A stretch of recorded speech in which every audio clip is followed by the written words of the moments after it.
What's up, everyone? Thanks for tuning in to another episode of Niners News here on 49ers Hive. My name is Zach Hernandez. I'm joined by my co-host, Matt Llewellyn, and today we're joined by our guest co-host, Dylan Frazier. Today we're going to be talking about the NFL's latest testing protocol that they just unleashed. Matt, I know there was a lot of kind of back and forth between the NFL and the NFLPA regarding players not wanting to go back unless the NFL agreed to daily testing.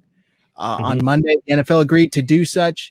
And do you think that this is a huge step and, the fact promising that we will actually have a season this year? Well, there was going to be a season regardless. This is a multi-billion-dollar industry, and if you take an entire season off, that's too much money out of everybody's pocket. You see the same thing with the other major sports. They're modifying what they're doing, but all of them are trying to get back up and running because there's just too much revenue that's going to be lost if they don't. I think daily testing is a step in the right direction. I know that there was this huge player movement of like, hey, we need daily tests, and that went out on Sunday, and a lot of people are going to be like, this vindicates the players. But for me, I think this was always in the NFL's pocket, and they were just trying to hammer some stuff out, because if you look at the private sector, you're looking at anywhere from 5 to 14 day turnaround times for COVID tests, and for the NFL, that's not good enough. So they have to secure, hey, once we get these tests, we need to get the tests, we need to get the lab to run the tests, and we need to be able to get the results in a timely manner. That's a lot of administrative kind of, stuff that needs to be hammered out. I think it was a complicated situation. And the one area where the NFL really dropped the ball, because I really do think that they care about the players and they want to have a season. I mean, they obviously do. The one area where they really dropped the ball was communication and not being transparent with what they were doing with the NFLPA, who then would relay that to the players. I think the NFLPA also, they don't have the most sterling reputation these days. They're kind of viewed as kind of like a league puppet, like a league show. I think communication was just lost all the way around. I think players were understandably concerned, but it's really good that we got it out of the way, and it's just a step that we need to ensure that everybody can, be safe while we're rolling towards the NFL season. Because, I mean, once everybody gets into, testing and training camp and stuff, the NFL is uniquely positioned as a sport where contact is going to happen on every play. And that distancing that you can get in some other games like baseball or maybe like soccer, it's not going to be there for the NFL. These players are going to pile on top of each other. So they need to have even more precautions to ensure that everybody's safe. Yeah. And, I'm going to read NFLPA statement real quick. Today they released, our union has been pushing for the strongest testing, tracing, and treatment protocols to keep our players safe. The testing protocols we agreed to are one critical factor that will help us return to work safely and gives us the best chance to play and finish the season. Dylan, do you agree with Matt that the players and the NFLPA are kind of taking a little bit too much credit for this, that the NFL kind of had this in the plans and the works this whole time? I genuinely don't know. I think that I would think that the NFL, this is a weird statement to say, I would think the NFL is smart enough to know that something this big, that they need to communicate. And so that's the only thing that gives me a little bit of pause. Maybe it was everything that Matt's saying, like they had it all done, they just didn't communicate well. But you have to. Like that's not something you can just forget to do. Like that's a pretty big thing. You have to communicate with your players because your players are going to be on that front line of things. So I genuinely don't know at this point. But if all that it was just poor communication, then good on the NFL for working towards it. But and if it wasn't in the plans, then respect to the NFL for being able to put out those statements and all that very quickly. Well, and here's the other thing too, and I don't want this to be understated. We went through a long period of time where everything was on the downtick. Everything was going really well, and now in the last couple of weeks, there's been a dramatic uptick in cases, the number of cases that are going around, that could also play a part in why the NFL wasn't necessarily comfortable just putting everything out there. Because with this uptick, it's like, well, okay, we don't want to look like that we're, uber privileged because we're a rich multinational, conglomerate that can just get testing whenever we want to. You know what I mean? There's optics that have to be leveled from all sides. The American people, like that patriotism kind of thing, is really important to the NFL as far as their image is concerned.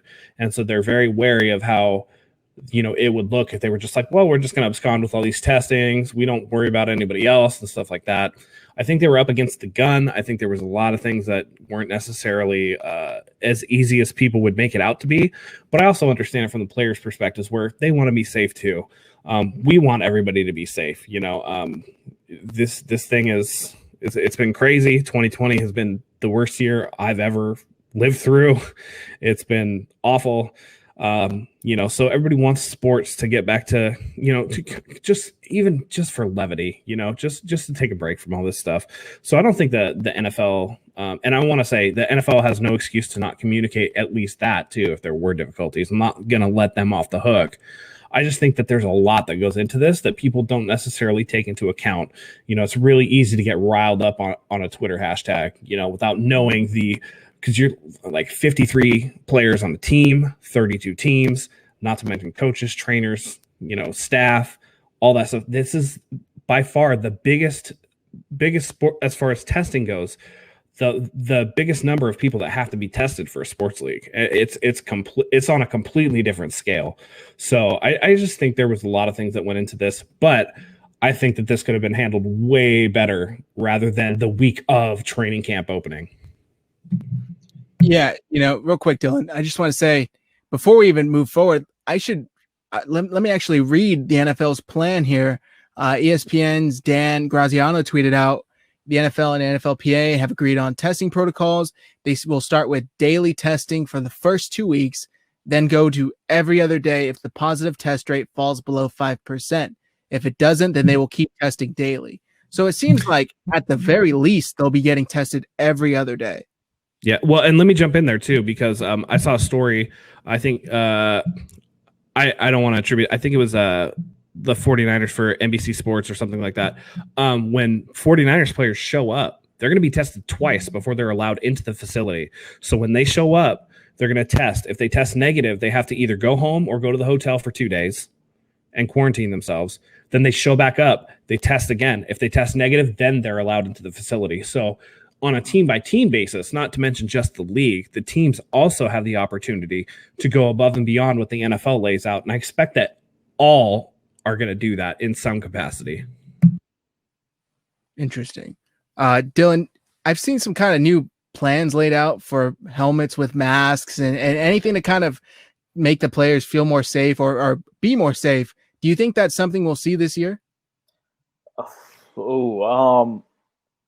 I think that steps into a territory because whenever there were early on in the world of COVID, I remember seeing like there were ideas about what you would do to a helmet, and I saw a few players speak out and say, "Have you ever tried to play football in heat with that on your face? Because that won't go well." So I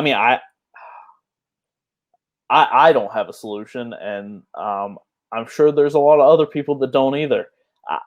I would be surprised to see them alter the helmets in any way to try to protect it, just because I don't know what that does to the players as well as basically I don't know if that's even a possibility or something that the players are looking for, instead of maybe just making sure that the players that they're playing against are safe. Yeah, that's the point. Go ahead, Matt.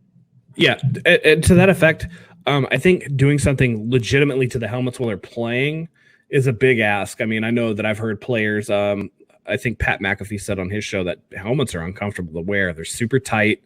They're already not the most comfortable thing. A lot of guys get like headaches or their ears start to hurt because, they fit them so that you don't get concussed.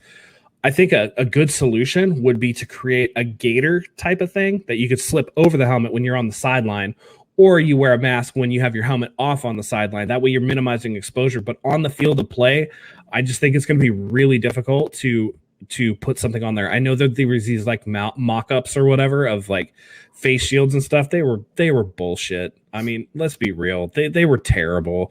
I know it looks cool and everybody's like, oh, well, let's give them a a Judge Dredd helmet or like a Dr. Doom helmet, It's not feasible. And like Dylan said, on a hot day, I mean, I played high school football. I'm not going to pretend like I was like some superstar, but even in high school, putting that helmet on in spring practice when it's like 95 degrees outside, it's awful. I mean, you're in pads too, everything. It's, you take your t-shirt off at the end of the day and hang it up on a line and it starches itself stiff because you sweat so much. It's just, I think that there is going to be a limit. And let's not underestimate too, what we always talk about with our good friend Eric Crocker, who judges the players based on their swag levels. Like, I don't think the face covering on the helmet, as silly as it sounds in a pandemic, I think that players still want to look good. And if you look good, you feel good, you play good.